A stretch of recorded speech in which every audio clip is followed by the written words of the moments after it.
Hello, Professor Matthew Kuiper. We're friends from way back, and we were together at Notre Dame.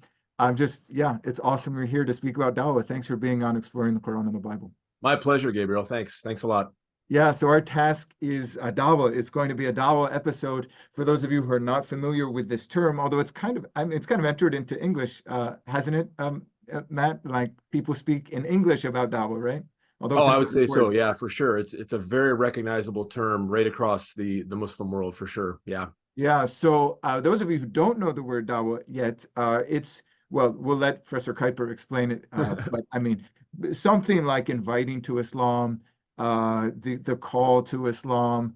I mean, probably a crude translation is somehow like the missionary efforts, but I'll let you refine that. I'm going to just give a brief introduction bio of Professor Matthew Kuiper, and then we'll get right into why Dawa is like such a major phenomenon, why there's so much Dawa online. But we're going to go back a little bit as well to the Quran itself and why the Quran is seen as a source of inspiration for doing Dawa for so many Muslims. Okay, so everyone, Professor Matthew Kuiper is a faculty member in the religion department at Hope College. It's religion, right? Not religious studies, religion. Religion. Yep. Religion department at Hope College in Michigan.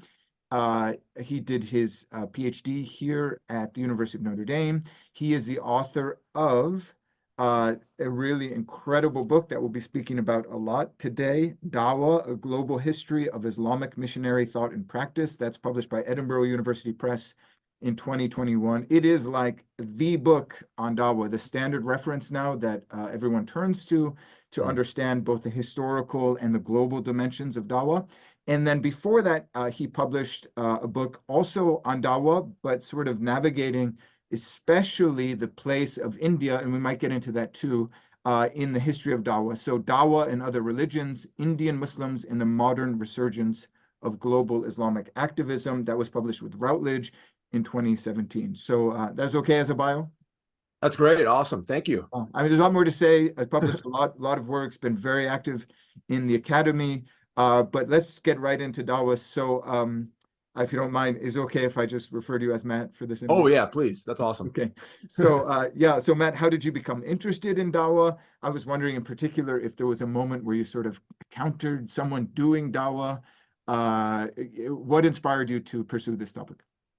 Yeah, that's a great question. Obviously, as scholars, we tend to sort of, self-present as if we just have these sort of objective Right. interests that we follow. But Right. there's always a personal dimension, there's always Yep. a personal dimension in this. So before I went for my doctoral studies at the University of Notre Dame, I lived in India for almost a decade. I was teaching over there, and I developed a lot of friendships with amazing Muslim friends and neighbors that I was living among. And it was in that context that a close friend of mine introduced me to the preaching and the writings of Dr. Zakir Naik. At the same time, just living in India, and we'll maybe talk about him a little bit later. He's a Yes, very I hope so.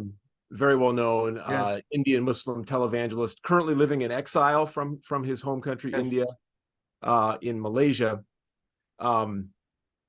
So that was kind of a first exposure. Maybe it just planted the seed in my mind. I was kind of familiar with like Christian mission and Christian televangelism, and so that was an interesting touch point for me to see that, oh, this same kind of thing is happening in the Muslim world, and here's a very effective and popular preacher.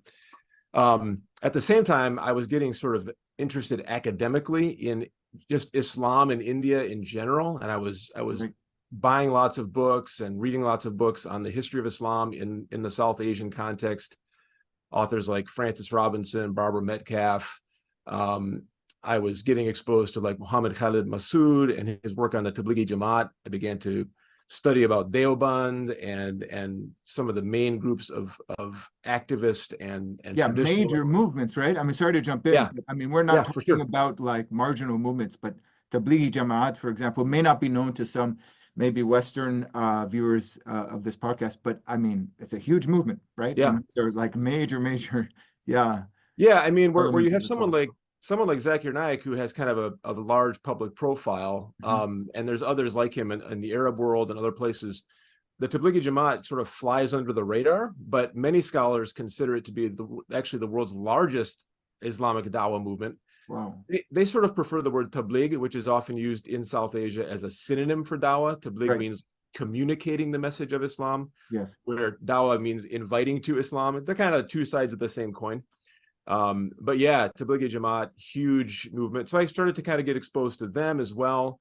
And then, yeah, once I came to Notre Dame to pursue my doctoral studies, it just seemed like a natural thing to Right. really, and I noticed that there was very little academic work being done on Dawa. Excellent work was being done on the Tablighi Jamaat on sort of specific Dawa movements.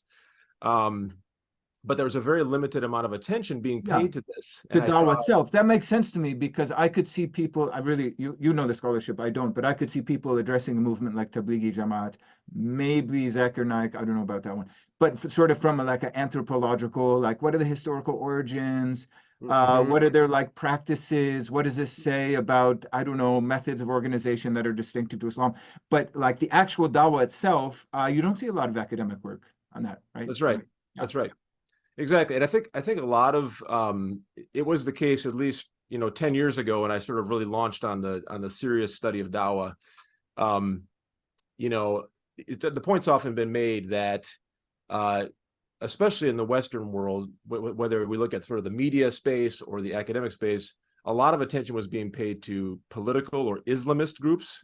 And what I began to notice is that Dawa was actually a much more prominent, though you might say under the radar, form of Islamic activism that was actually having a much more significant impact. And in some ways, the study of Dawa could sort of turn the focus away from that, the sort of political or even militant side, and turn it more toward what is a much more common and frankly, often peaceful, quietist, non-political versions of Islamic activism aimed more at missionary outreach. Yeah, that's such a good point because, I mean, it just strikes me as something that's missed by a lot of people.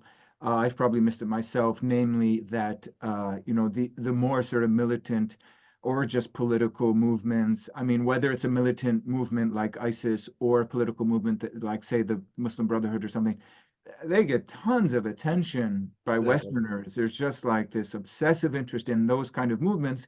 Meanwhile, there's probably more Muslims interested in Dawa. And yeah, so Exactly. yeah, Exactly right. great Yep. point. One more question on India before we move. Oh, I want to ask quickly. I should know this because I think we spoke about this, but in your book, the image on the cover, is that from a Tablighi Jamaat meeting? That is, yeah, that's from Okay. the Tablighi Jamaat has these huge annual meetings called ijtimaz. That's obviously taken as an Arabic word, but sort of entered into the South Asian lexicon. These huge mass meetings, and that was a meeting that took place in Bangladesh. Okay, super interesting. I wanted to ask generally just about India before we move on to sort of the Quranic roots of Dawa. I mean, if I could say, hey, one more thing. Yeah. I want to give a shout out to the photographer who took that photo, Jubair bin Iqbal, a Bangladeshi photographer who graciously allowed me to use that as the cover photo for the book. Super. Yeah, great. Yeah, I was going to ask generally about India. And of course, when you speak about the roots of Dawa in India, I mean, we're speaking about India in the classical sense or pre-partition. So South Asia, I mean, what is now also Afghanistan, Bangladesh, and Pakistan. But I mean, just in your time in India, it strikes me as like just a wonderful sort of marketplace to analyze Dawa, mission, religious competition, discourse. Because I mean, at least officially, although there's a resurgence of sort of Hindu nationalist movements, I mean, in principle, it's a secular place where everyone can sort of freely make their case for why the religion is the best. I don't know if you have an anecdote or a story where, I mean, what is it like on the streets in India, or I don't know, in bookstores or other contexts, maybe drinking coffee or tea with people. I mean, is that true? Is India like a place where everyone's sort of competing, advancing their own religious claims? Yeah, you make a number of really important points there. Certainly, I think we may talk about the colonial period at some point here, but one of the effects of British rule of India was to create precisely that kind of religious marketplace environment. So that's really where it begins, and then post-colonial India adopts a secular constitution which guarantees freedom of religion. You're right that with the rise of Hindutva nationalism or Hindu nationalism, there's been a little bit of a tamping down of that. Probably the most like serious religious marketplace competition with Muslims in India has been with sort of within their own communities. Okay. Muslims have very much, been active debating each other over who's got the best version of Islam, whose version of Islam is correct or most authentic. You even see this with the rise of the South Asian Ahmadiyya movement. Many Muslims consider the Ahmadiyya to be heterodox, but they're a great illustration of like a new Muslim movement, sort of really based on a kind of aggressive, peaceful missionary Dawa that enters the marketplace and then causes a lot of pushback from the Deobandis, the Barelvis, the Ahl Hadith, a range of Shiite groups, and even to some extent their example and the example of Christian missionaries in the same context spurs Muslims to really take up Dawa in this way. I realize I'm kind of jumping all over the place, but I do think that sort of freedom to have a go to propagate your tradition or your faith is under a little bit of threat in India at present. And I think there's a lot of caution among especially minority religious groups like Muslims, like Christians in India, who are trying to navigate this new context of Hindu nationalism. But yeah, in general, I think your description is pretty accurate. And I think that's one of the reasons I give a certain priority to India/South Asia in my work on Dawa, because I think the way Indian Muslims have navigated that marketplace context has proven to be similar to the way Muslims have had to navigate it all around the world in subsequent decades and centuries. Yes. So I could see how it would be representative of a larger phenomenon. I'd like to circle back to India a bit later, but I wanted to ask generally about sort of the approach of your book, Dawa: Global History of Islamic Missionary Thought and Practice, namely sort of your scientific or very precise and careful scholarly approach to Dawa. You use the term Dawology. I think that's probably yours. There'll have to be credit when that enters into the Wiktionary site to you. And that's sort of just really salient and interesting, because Dawa seems to be a topic that gets people really excited. I mean, Muslims, I think generally, you could correct me on this, they sort of love Dawa, at least from sort of the chat I see on Muslim Twitter, but also Muslim friends in the US and abroad. Dawa is good. So you see all sorts of stuff online about, street Dawa, this great Zakir Naik or Ahmed Deedat, other figures, like how great they are, how they advanced some great argument for Islam, or maybe took down some argument by an atheist or a Christian or something like that. So I just wonder, like, was it difficult to sort of be scientific about a topic which is excites so much sort of love or hate? Yeah, to some extent. I think, however, my approach was as you noted, to take a descriptive stance. I think one of the outcomes of my study of Dawa has been to try to accurately describe and sympathetically describe those very internal debates that Dawa has provoked. And again, this is a great way to complicate sort of the standard Western or Islamophobic stereotypes that all Muslims think the same, or all Muslims, are kind of monolithic. The world of Dawa is a world of incredible vibrancy and internal diversity and internal contestation and debate. And so, yeah, I mean, part of the data that I look at is the data of that very sort of contestation. And so, yeah, I think by keeping that perspective, it's enabled me to sort of keep, I guess, not sort of, fall into, the debates pro or against Dawa or to favor any particular side of that debate, to simply try to see it for what it is. But even as they debate Dawa, the best way to do it, which version of Islam to promote in Dawa, what's so striking is just the sort of universality of the discourse. Yes. For almost every version of Islam Yes. has Yes. some kind of Dawa activity. Well, and that associated. doesn't that I mean that brings us to the Quran basically, Yeah. and probably the life of the Prophet. Mhm. I mean, it's universal or almost universal among Muslims around the world today because the Quran itself, and maybe you could comment on this. I mean, the Quran itself uses the word, or at least the root of the word, that to invite, da'a, Mhm. so that where we get dawa from. Yes. Yeah, I mean, what are the Quranic roots of dawa? How do you explain that in the book? Yeah, for sure. So I do start the book with the first chapter is Dawa in the Quran, and then the second chapter is Dawa in the Hadith and Sirah traditions, the biography of the Prophet Muhammad and his life. And I really try to, say very clearly, I'm not suggesting that you can just draw a straight line from that scriptural data to contemporary Dawa practice. Right.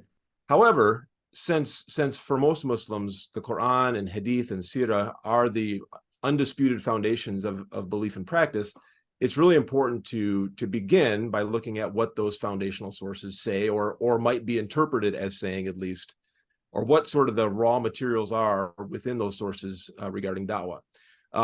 So yeah, that's the first move, because I don't want to imply that Dawah is simply a sort of modern phenomenon that Muslims came up with in reaction to some kind of colonialism. That's kind of a tired narrative that we hear a lot. Okay. That Okay. the colonial crisis. I was actually gonna go there, so now I Yeah, have yeah, to be more careful yeah. how I frame the And I know question. I'm jumping way ahead here, but I think it's important to first think about Dawah as something indigenous, Authentic, or yes. Okay. something indigenous to Islam, something Yeah. internally generated, you might say, not simply as a reaction to something external. And Muslims have vigorously and passionately returned to their sacred sources in light of this Dawah resurgence, and are drawing on it in really unique and creative ways. So yeah, the Quran, the root of Dawah is Dal Ain Waw, and that root occurs in all of its various forms over 200 times in the Quran. Okay. The Okay. way I try to study it, most scholars who had looked at Dawah in the Quran prior to my work had basically just done like a word study of Dawah and its variants in the Quran. Okay.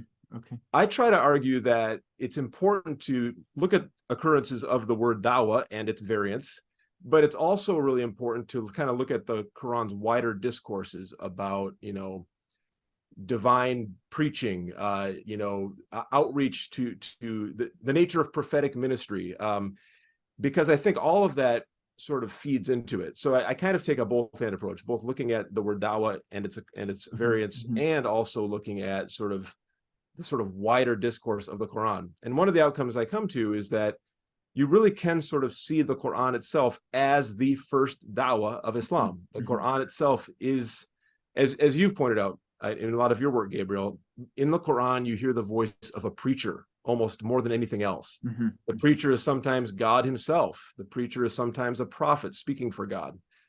But the voice of a preacher, and what is that preacher doing? Inviting the world to repentance and submission in light of a coming day of judgment. And so that's kind of my approach, and I think that's the approach of many what I call Dawah-minded Muslims today, is to see in the Quran a kind of pattern and precedent that this is intrinsic to the Islamic faith, is to invite the world.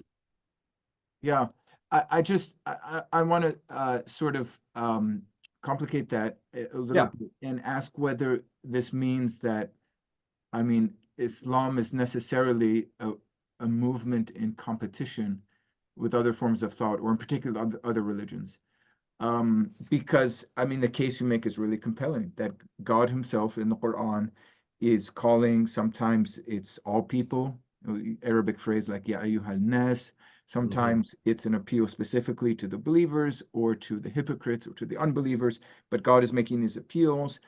You emphasize one verse, Quran 16, I think that's An-Nahl, chapter 16, verse 125, invite, and that's Ad'u, which is from the same root that comes to be used as Dawah. Invite to your Lord's way with wisdom and good advice. And then it goes on and says, and debate with them. Jadilhum. Yes. Also debate with them. And then it says, I mean, according to one translation, in the most dignified manner, Mhm. billati hiya ahsan, uh, in the best way or something like that. So, I mean, I don't know. The Quran, on the one hand, is sort of giving advice to sort of, be wise and respectful in the way you do dawah, but Mhm. it kind of sets Islam up in competition, inviting, debating.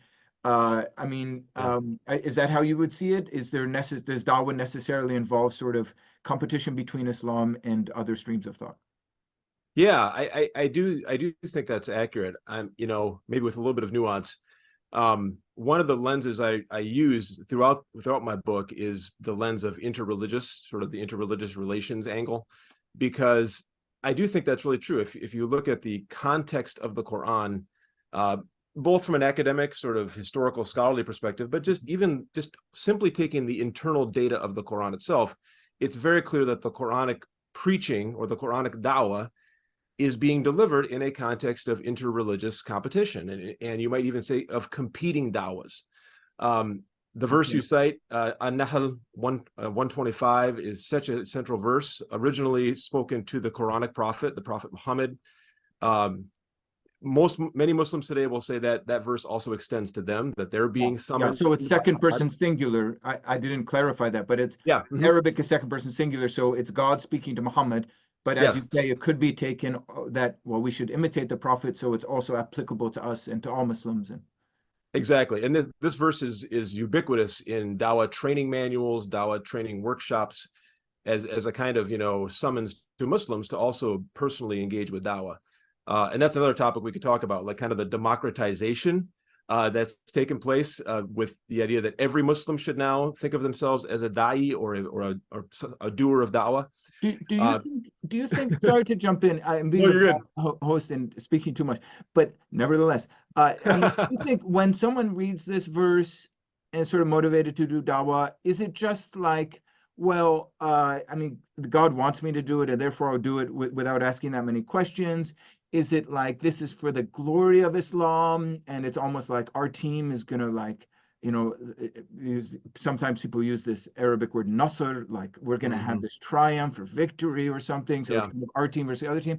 Or do you think it's about saving souls? I mean, is it that I really want a non-Muslim, a kafir, to convert so that his soul or her soul will be saved, and they'll go to Jannah and not to Mhm. Jahannam. They'll go to heaven and not to hell. Like Mhm.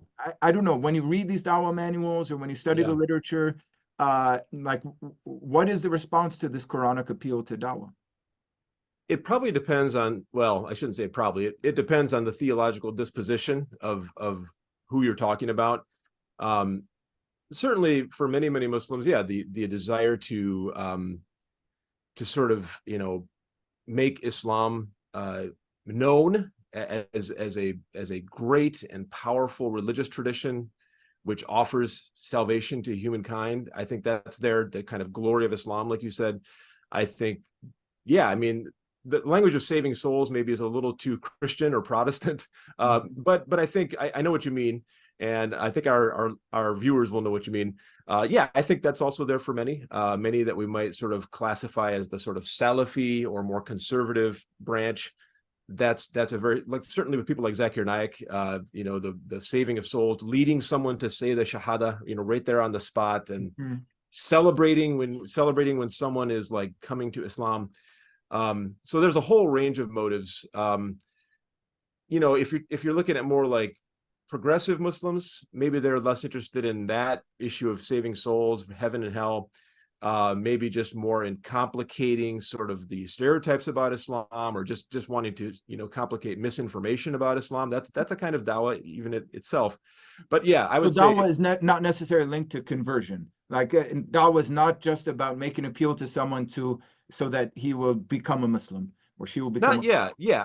there's other dimensions or It often is. It often is. So I don't okay. want to in any way deny that. But yeah, there's other dimensions of just sort of spreading accurate knowledge. And here's a really key point. One of the things I show in the book is that Still today, although I think it's changing a little, still today, I think most Dawa is Dawa directed toward fellow Muslims. I call Yeah. this in the book internal Dawa. Okay. So seeking to reform and revive fellow Muslims, or what the Da'i might consider to be Muslim in name only. So internal Dawa directed to Muslims seeking to reform, revive, strengthen them. That's even a more important phenomenon than the external Dawa of seeking to convert or proselytize non-Muslims. Although I do think that there's a trend of the external Dawa growing. Okay. Okay. So yeah, to your question, I think that's a great place to mention that point as well. Yeah. Yeah. I mean, an important point to make about actually both books is that you have a really robust understanding of the historical use of the term dawa. I mean, you go into detail, although it's not really our focus in this episode of exploring the Quran and the Bible, but you go into detail about things like the dawa of the Fatimid Empire, this Ismaili Shiite movement, which had very clear, almost hierarchical organization of da'is, of people doing dawah, but it was a call to Fatimid Ismaili Shiite Islam, not to convert non-Muslims necessarily to Islam. You speak about, I mean, even before that, the Abbasid Dawa, so the movement of the Abbasids who eventually would overcome the Umayyad Empire Right. around 750 CE, all of that. Yeah, so, but to circle back to the Quran, which I feel we're supposed to do on this podcast, although we will be speaking about some modern day figures. We'll be speaking about Zakir Naik and Ahmed Deedat in a moment. But I mean, I think another important point of the book is that if folks who don't know the Quran well might think, I mean, it's all about the sword and jihad and fighting and things like that. But you note that a very substantial part of the Quran are episodes of earlier prophets. And we have a sort of repeating scenario by which a prophet, some of whom are known from the Bible as well, like Noah, for example. Like Noah is a good example, right? Because in the Bible, in Genesis, he doesn't say a word until he gets out of the ark. Right. We just have a story about him and the things he does. But in the Quran, he's appealing to his people. He's having these back and forth conversations without, having any recourse or using any threats of violence against them. He is just inviting, as the verse we read, in the best way. And you speak about this, I think, maybe I'm confusing two things, but about sort of there's a Meccan way of doing Dawa. Most of these stories about the earlier prophets appealing to their people are in Meccan sort of, like sort of 7, 11, 37, other sorts like that. So I don't know if you want to elaborate upon that. I mean, how earlier prophets are used to sort of model Dawa. Yeah, for sure. Yeah, and as you said, circling back to the Quran, there's a lot more than just Surat An-Nahl 16:125. There's so many passages, and one of the things I talk about is how Dawa, the main nuance of Dawa in the Quran is actually the language of prayer, calling to God. So calling to God is also the word Dawa is often implicated there. But in a sense, the prerequisite for calling to God rightly, and the Quran very much wants its hearers to call upon God correctly, is that one must first hear and respond to God's own Dawa. And so that's again and again a nuance you find. But then the nuance comes in, God makes God's Dawa through the prophets. And so you find all these anecdotes in the Quran of prophets being sent, quote, to their people or to people of a similar background. And each of those anecdotes, and you mentioned the prophet Nuh, the prophet Noah, like for example in Surah 71, and I talk about this at some length in the book. Which is named, I think that's what his name, Noah, right? 71 is just called Nuh. Exactly, yeah, Surah Nuh, exactly. And so there's, he actually uses the language of Dawa. He says, I have summoned my people night and day, but my summons, my dua, only increases their evasion. I have summoned them that God might forgive them, but they put their fingers into their ears. I think that's verses 5-7. Okay. So there's this kind of pattern that emerges. The prophet is sent to deliver God's Dawa. The people usually respond negatively, and then a judgment overtakes them. And this, in a sense, I think is a paradigmatic move. And we see it's the Meccan way of doing Dawa. Exactly. And then this is meant to sort of prepare the audience for the fact that the Quranic Prophet Muhammad, as identified by the Islamic tradition, is functioning within that same line and within that Yeah. same pattern. It validates the ministry of the Prophet Muhammad insofar as he is functioning just like the previous prophets. And there are places, in fact, where the Prophet Muhammad is called God's da'i, the one who delivers God's dawa. I think, for example, chapter 33, you find this phrase that the Prophet is called the summoner to God, and so that's also there as well. As far as the Meccan and Medinan, is this a good time to move to that? Yeah. I developed that I think what you said. I mean, so just to explain a bit more what I mean by the Meccan Medina, you explain it in the book, but I mean, this model you're giving, where you're explaining the earlier pre-Muhammadan prophets are sort of preparing the audience to understand Muhammad's own appeal, but that's Muhammad's appeal in Mecca between the years 610 and 622, when he's still in his native city of Mecca. There's the nascent Muslim community doesn't have political power. There's no question of imposing by force or through some sort of legal apparatus, Islam or the Sharia. So this is like the Meccan style, maybe, that we're seeing in these earlier prophets. Yeah, for sure, for sure. I really developed the Mecca Medina distinction more when I come to I mean, certainly that's a customary and traditional way of reading the surahs of the Qur'an. Some surahs are revealed in the Meccan period from 610 to 622, and some are revealed in the Medinan period from 622 to 632. I develop it more, though, when I turn in the second chapter to the ways I try to explore the ways Dawa is portrayed within the prophetic seerah, within the traditional biography of the Prophet. One more thing about the Quran, though. I want to throw this in here because you're talking a lot about prophets. We're talking about prophets. There is a really important dawah in the Quran itself. It's the dawah of the ordinary believer of Surah Al-Ghafir, chapter 40. I think that's Surah Al-Ghafir. There's this ordinary believer. It's in the time of Moses. That's where the Quran sets this. There's this ordinary person from Pharaoh's clan who summons his own people and says, "My people, I'm calling you to God in light of where you're going with this. Yeah, keep going. in light of the judgment to come."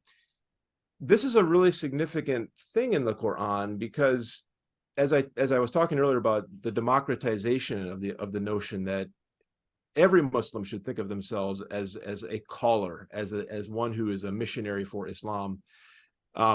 If the only thing you had in the Quran was these prophetic stories, ordinary lay people might think, I'm not a prophet. I'm excused. I'm excused. And let's let the ulama, we'll let the leaders, handle this duty.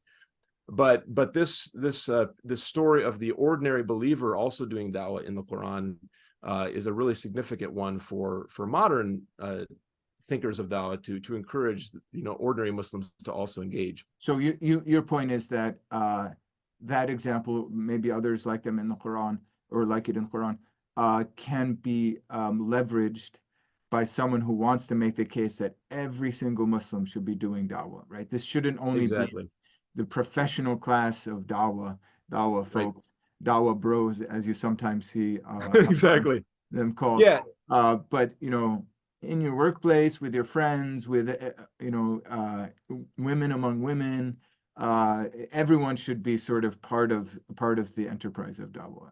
That's right. And so circling back to 16:125, the idea that you invite to the way of your Lord with wisdom, bil hikmah, and that you jadilhum, you argue with them in the best way.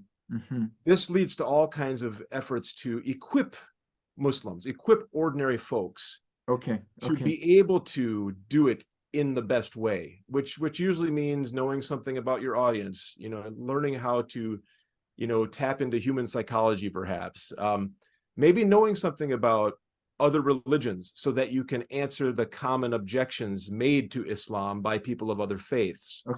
Okay. So all of this work. So when I'm in reading the Quran, I'm obviously coming to it sort of aware of the way it's being used by modern Dawa thinkers. Mhm.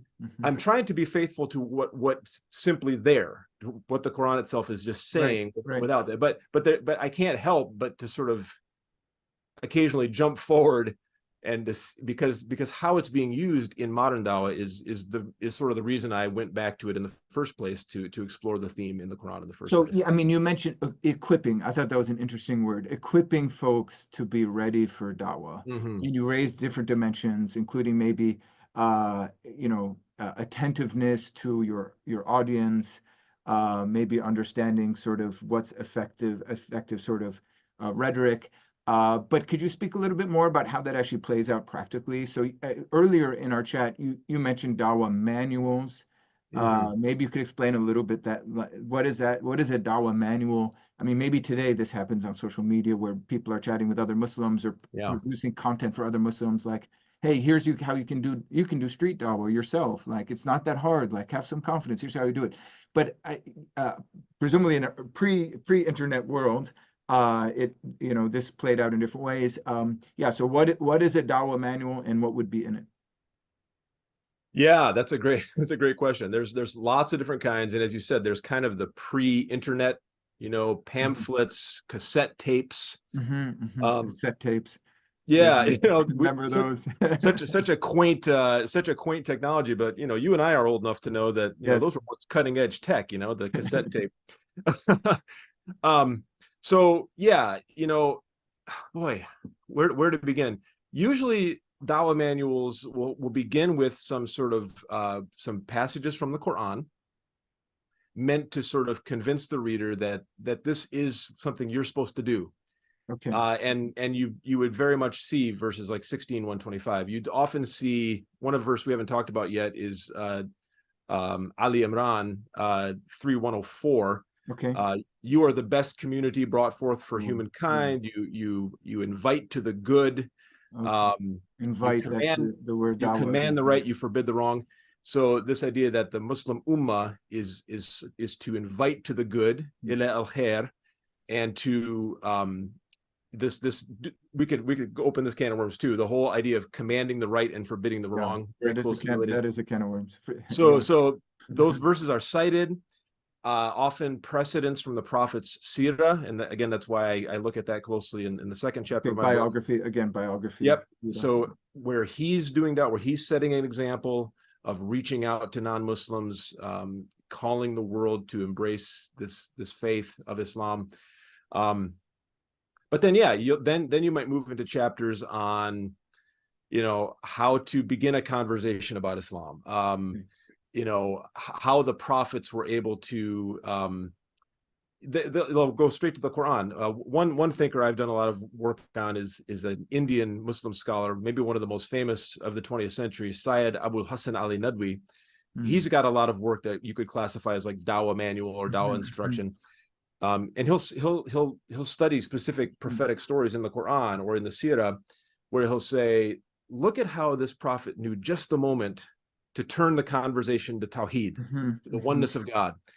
Look at how this person knew just how to lead this person along by steps, along a logical progression where at the end of the conversation, they could not but admit that God is one and Islam is the true religion. Others, Muhammad as the ultimate model for a for a Dawa practitioner. exactly. Yeah, I'm just looking through your book because you have a really interesting anecdote, which I'm not finding right now, about Nadwi, particular in a book he wrote, I think was translated into English, which is something like a manual, right? How to do Dawa, or yeah, inviting to the way of Allah would be the English page translation of that. 249 exactly. Finally found it. Yeah, yeah. It illustrates what we might call Dar Dawa thinking. The book's publication information. Yeah, very interesting.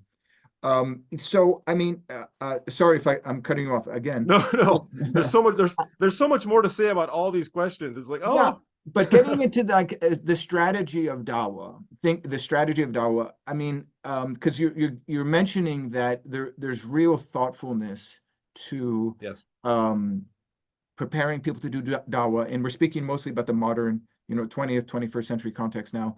Are some of these strategies borrowed from Christian missionaries? Because, there was a major, the British were obviously in charge in India for a long time, but even outside of India, Egypt, there was a famous American Christian missionary named Samuel Zwemer, who was both in the Arabian Peninsula and in Egypt. I mean, missionaries were everywhere, both Protestant and Catholic. So, are they like borrowing tools from the other side? Like, I don't know, a football team might observe how American football, everyone, the plays of their worst rival, and then borrow them and use them for their sake. And yeah. Yeah, the role of we talked earlier on in our conversation about sort of interreligious angle and how we see that in the Qur'an itself. The Qur'an seems to assume that, and this is also true of the prophetic seerah, they seem to assume that Dawa normally takes place in a competitive interfaith context, a religiously pluralistic context. And so again, I want to begin any discussion of Dawa with factors internal to Islam, not external to Islam. Okay. So I think that's the sort of main reason why you see that theme in Dawa as the normal sort of pattern is it's delivered in an interreligious. Right. It's authentic development internal to Islam. Yeah. But in terms of strategy, But because of that, because that was already there, the arrival of Christian mission in the colonial age, in the Indian context, you also had the rise of Hindu mission with groups like the Arya Samaj seeking to reconvert Muslims the Arya Samaj thought, oh, many Muslims in India had once been Hindus. We need to bring them back to Hinduism, right? Right. Then you had the rise of so-called heterodox movements like the Ahmadiyya. So all this is happening. And so the first thing is what's internal to Islam, but the second thing certainly is those transformations of the colonial age, including the arrival of sort of aggressive Christian mission and mission by other traditions. And so, yes, to answer your question, finally, it is certainly the case that the way Dawa is conceived and practiced today does owe something to the modeling of Christian mission. Yeah, Christians especially. I mean, you bring up all these other cases, and I may be neglecting them because I don't know India well. But I mean, Christians were very thoughtful. Catholics, yes. Obviously, the Catholic history in India goes well before the colonial age to people like Francis Xavier. But I mean, the Protestants held major conferences in the early 20th century. I think in Edinburgh was a famous one, but also in India and Lucknow, early 20th century. Right. And they were like, huddling up, to use another American football metaphor, to think about like, oh, here's how you address Islam. Like, should you be aggressive and polemical? Should you be friendly? Here's some key verses you can use to sort of maybe Christianize the Quran. So they're like really strategic about it. And I mean, you note in the book that there were even debates between Christian missionaries, famously between a German named Karl Gottlieb Pfander and in India, I think it was an Agra named Kairanawi. I mean, weren't they sort of looking at the playbook of Christians especially and, learning from their opponents? Yeah.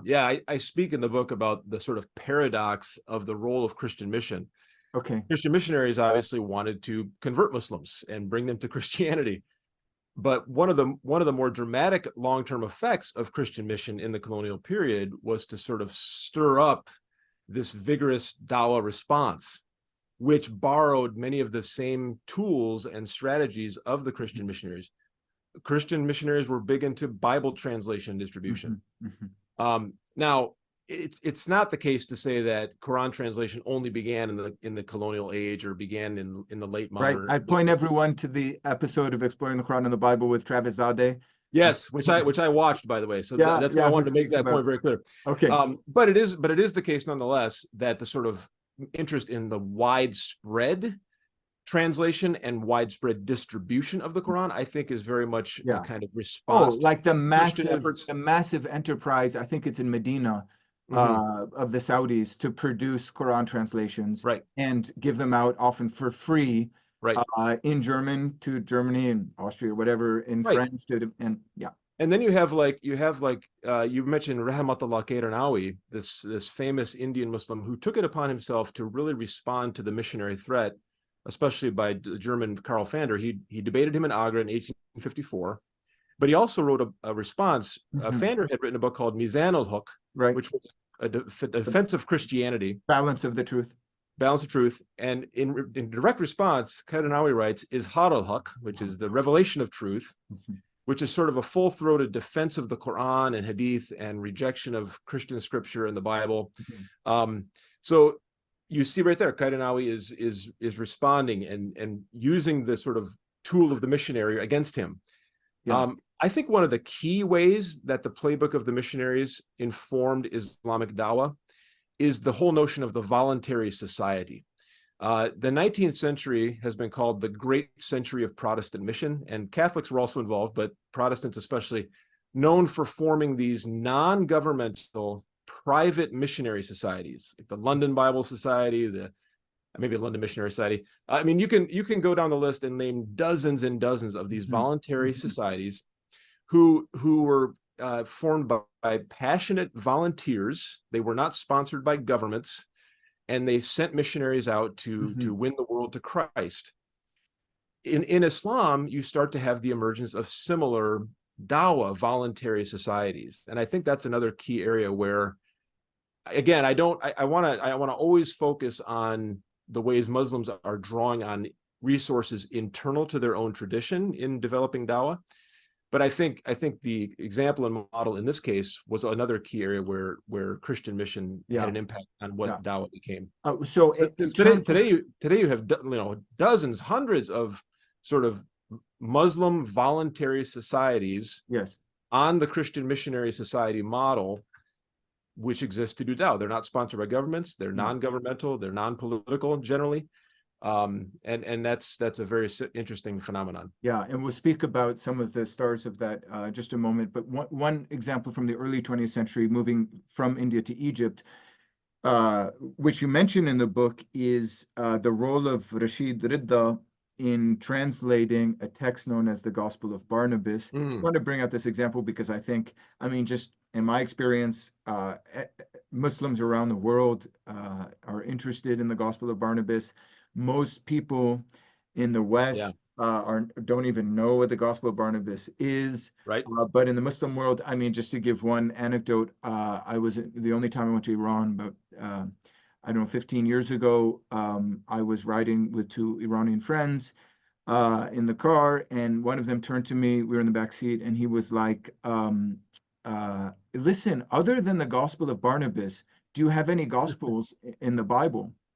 So, I mean, he just hadn't heard of Matthew, Mark, Luke, and John, but he had heard of the Gospel of Barnabas. So, I mean, do you see this interest related to the usefulness of the Gospel of Barnabas for Dawa? Yeah, for sure. Yeah, for sure. And maybe you could explain a little bit what the Gospel, I mean, we could have a whole episode on this, but very briefly, what the Gospel of Barnabas is.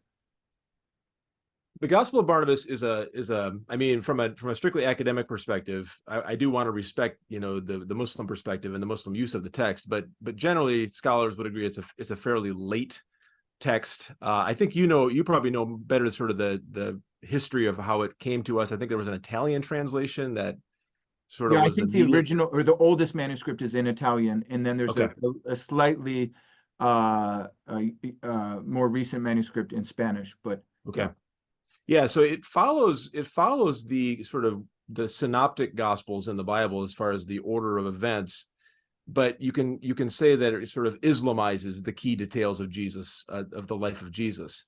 What's interesting about the Gospel of Barnabas to some extent is that it contradicts traditional Muslim teaching about Jesus, traditional Muslim Christology.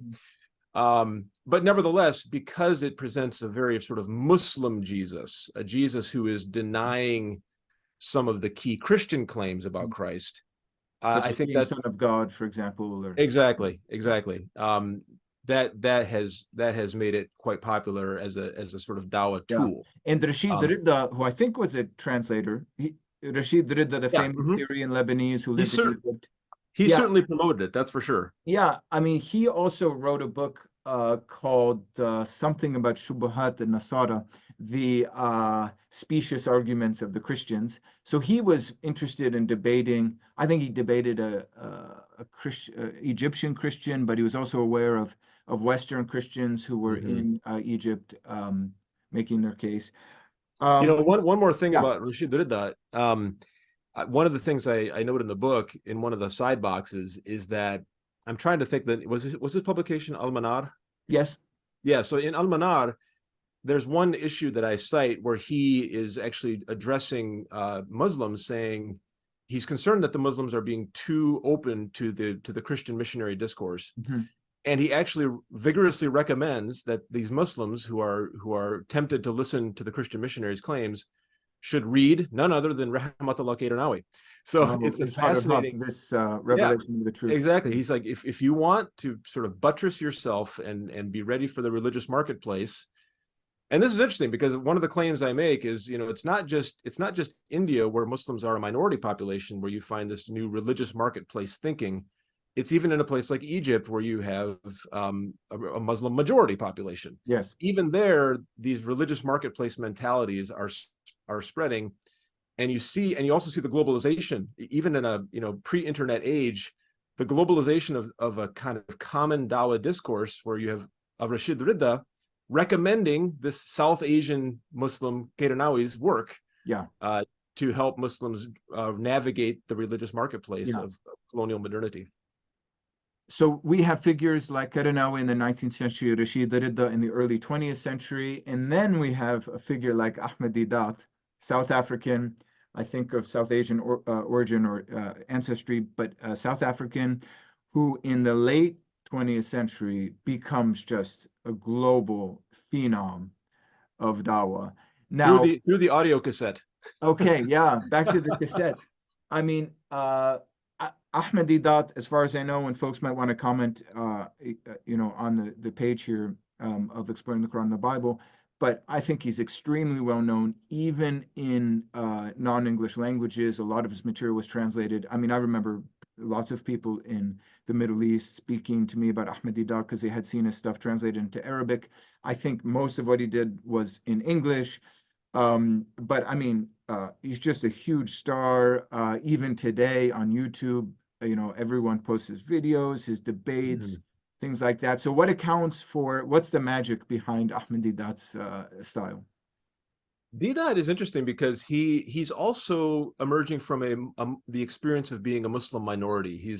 I mean, the Muslim minority in South Africa, where his native country, Deedat is of Indian descent, but South African, and he's very aggravated by what he sees as the very aggressive activities of South Africa's Christians trying to convert South Africa's Muslims. Yeah, one of his books that you mentioned in your book is something like Combat Kit Against Bible Thumpers or something like that. Exactly, Combat Kit Against Bible Thumpers, and it's a step by. You talk about Dawa manuals. It's a step-by-step approach to how to silence these. And to be fair, he's sometimes even talking about Jehovah's Witnesses as an example of Christian mission, which would be debated among some whether that's an example of Christian mission or something else. But anyway, he's a step-by-step guide for how to answer these obnoxious Christian missionaries when they come knocking at your door. And so this kind of becomes his life passion. And part of the story, which is really fascinating too, is he develops this life passion when he happens upon Qadrinawi. Qadrinawi keeps coming up here. Yeah, so he happens upon a copy of Qadrinawi's book, and he's like, here's an example of someone in the previous century, the 19th century, who was facing a similar onslaught against Islam and developed an effective response. And I'm called to do that in my generation. I'm called to be maybe the Qadrinawi of my generation.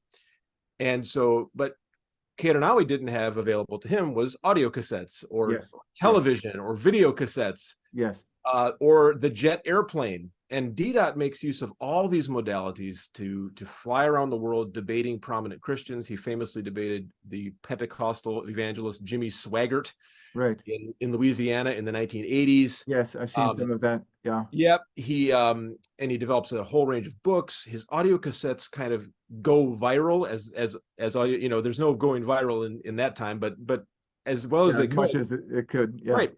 And so he basically presents himself as a scholar of comparative religion. And here comes that interreligious piece again.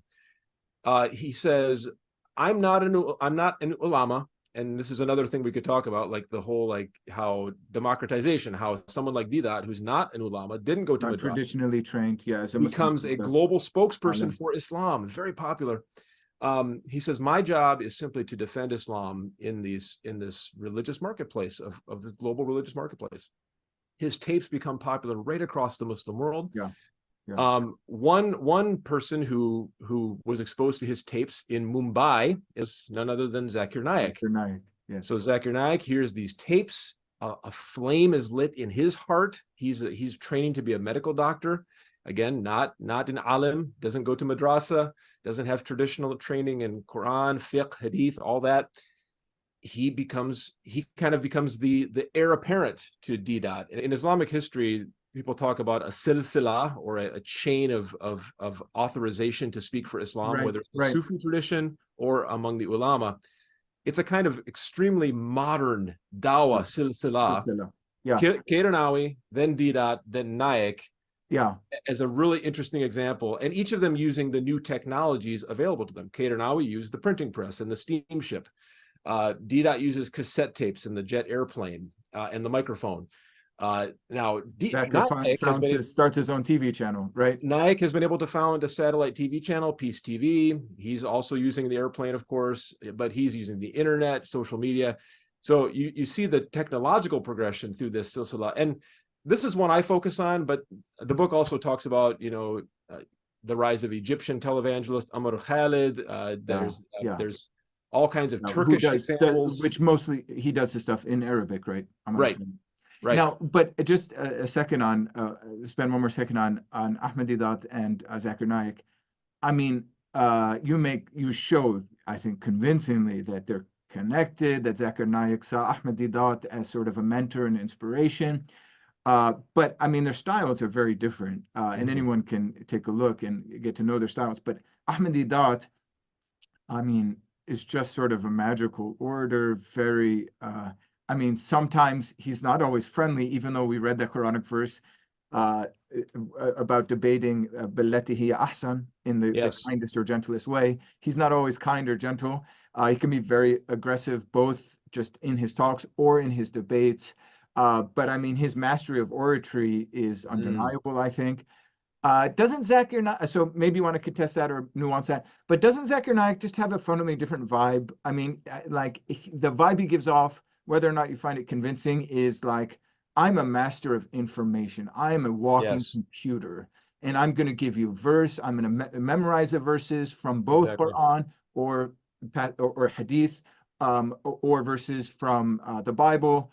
I'm going to maybe there's something we could speak about too, like give you scientific information that validates the Quran and Islam. So it's just a different style, it seems to me. No, that's such a great description. I sort of wish I had thought of that when I was writing the book. Yeah, I mean, that's you nailed it. I mean, I talk about how these different thinkers project authority. Because traditionally in Islam, authority is something you earn through studying with the great scholars. If you want to become an alim, or if a Sufi authority comes through kind of both knowledge of the tradition and a sort of charisma, spiritual charisma. Yeah. But how do these new spokespersons who don't have that kind of background, how do they project authority? Yeah, for Deedat, it was certainly just knowing the mastery of this combative debate style. And he defended himself by saying, we Muslims are in a life and death situation, and desperate times calls for desperate measures. And I'm fully justified in taking a very combative, aggressive approach to those who are taking a combative and aggressive approach with us, he would say. Naik picks up some of that, but you're right. He adapts his own style of, I'm a walking computer. You often hear people say that Naik has memorized the whole Bible, or Naik has memorized the entire Bhagavad Gita or the Vedas, which of course is not true. He tends to return to the same passages that he's memorized over and over again, but he can cite them with such quickness and such convincing clarity that you almost think that he's memorized the whole Bible, and he can use the Bible sort of against the Christian arguments, or he can use the Vedas to prove that Hindus really properly understood should become Muslim. And he cites Qur'an and Hadith chapter and verse in Arabic, and people sort of make fun of his Arabic pronunciation, but he does it in Arabic, and then he'll quickly switch to the English translation. And his audiences are just like, wow, this is amazing. He's like, he memorized the whole Quran. He knows all the Hadith. Yeah. Again, in my own work, I've discovered he tends to circle back to a lot of the same things, but I do want to give him all the credit in the world. He does have a tremendous amount stored up that he's able to call upon at a moment's notice in these public settings, in these public lectures he gives, in public Q&A sessions. Deedat was always really careful to not claim to be a member of the ulama. He was like, here's who I am. I'm a scholar of comparative religion. And he used that term to sort of create a niche for himself. Yeah, and it also presents himself as a neutral observer who, through scientific method, has discovered that Islam is the truth, and other exactly. And Naik does that too. Naik says comparative religion is my thing, but Naik also, I would say, flirts with functioning as a mufti. I mean, he has these Q&A sessions, and he gives these sort of quasi fatwas. He has a whole series on how to properly perform the Ramadan fast. Okay. So he does pronounce on the correct practice of Islam. Kind of like next level, like almost as though he wants to gather a community or disciples around himself. Exactly. Maybe before we finish up here, just to propel ourselves into the current moment, because I mean, as you mentioned earlier in our chat, I mean, it's not that Zakir Naik is off the scene entirely. Maybe you could comment on that. I think he actually went to the World Cup was it 2023? Is that when the World Cup took place? Yeah. 2022. I'm getting confused. I think it was 2022 in Qatar. In the winter, maybe anyway, whatever, doesn't matter. So he's not off the scene entirely. But I mean, there's a lot of other stuff that's going on in the world of Dawa, especially not only, but especially on social media, which so that can be TikTok or Twitter or whatever. Facebook in many Muslim majority countries is still very important. Then there are other social medias, Telegram, I think, in Iran, and others. But I mean, there are folks doing Dawa in all sorts of new ways. I see on Twitter a lot of sort of short videos of someone taking Shahada, so sort of quick video of someone who's becoming a Muslim as a way of saying, well, maybe you should become a Muslim too. So that's a form of Dawa.